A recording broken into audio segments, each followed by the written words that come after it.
In December 1999, she suddenly appeared in my house. In the evening, my dad called me downstairs, but when I was about to go down, he was standing at the end of the stairs and reached out his hand to stop me. His eyes looked something nervous, and I felt that something was wrong. "You have to keep in mind what I'm saying now," my dad said. "You're going to see someone in our house. Just focus on me. Don't be as conscious of her as you can." I almost burst into laughter. I was 12 years old and I took the situation as a joke from him. However, he continued talking before I could answer. "She's going to whisper something and she's going to do everything to follow you or get your attention. It's going to be really hard to ignore. But son, you must never mix words with her for any reason. If you pretend she doesn't exist, she'll leave here. Will you do that?" Countless questions passed through my head, but I answered my dad, "Okay," since I was scared at the time. "Okay, it's time for dinner. Let's go downstairs. What I told you about her made her stronger, but this is the only way I have. I just wanted to avoid you running into her by accident. Trust me. Now focus." I followed him downstairs slowly, focusing only on him, heading to the kitchen as he said. The downstairs had a cool atmosphere, as if the temperature had dropped sharply, and smelled sour. A raccoon once died in the wall of my house, and it smelled so bad that it kept going inside for a while. My dad and I sat at the table at the same time.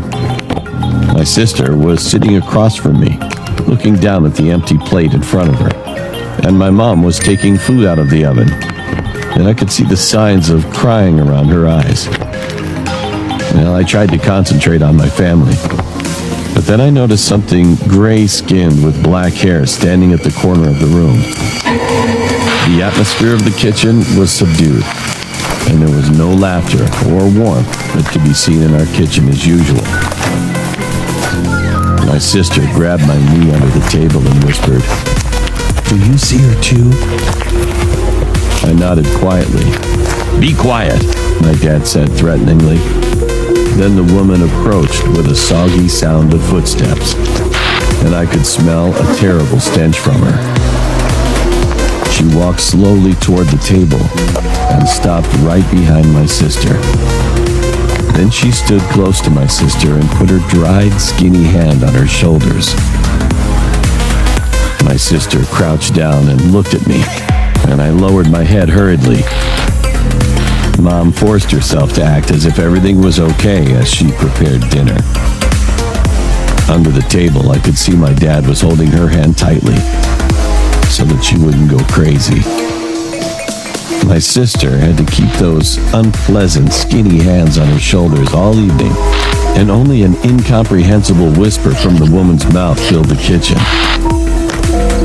We lived like that for months, trying our best to pretend nothing happened.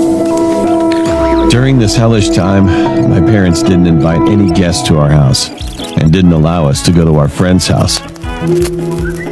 When we were talking about her, we could whisper to each other as long as she wasn't too close. My dad asked me to not tell anyone about her, and that was how to isolate this woman.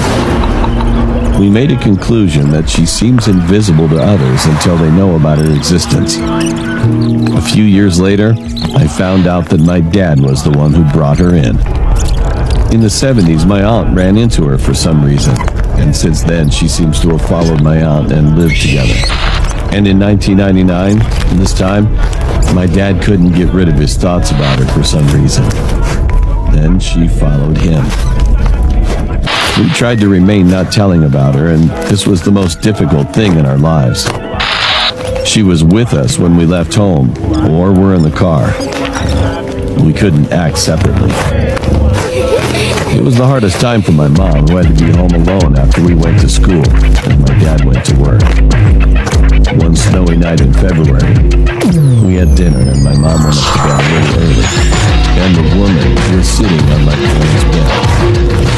Unfortunately, my mom couldn't take it anymore. I heard my mom screaming in the bedroom, "Please, leave my family alone!" Dad's face turned deadly pale with fear and jumped up to stop her. And that was the last time I saw her. The woman was still there, but Mom disappeared forever. And the pool of blood on the white carpet was all that was left. For weeks, the woman whispered to me, "I'll let you see your mother again. So just ask me what to do." However, I never did that. The reason I'm telling you about this story is because I want you to think about her.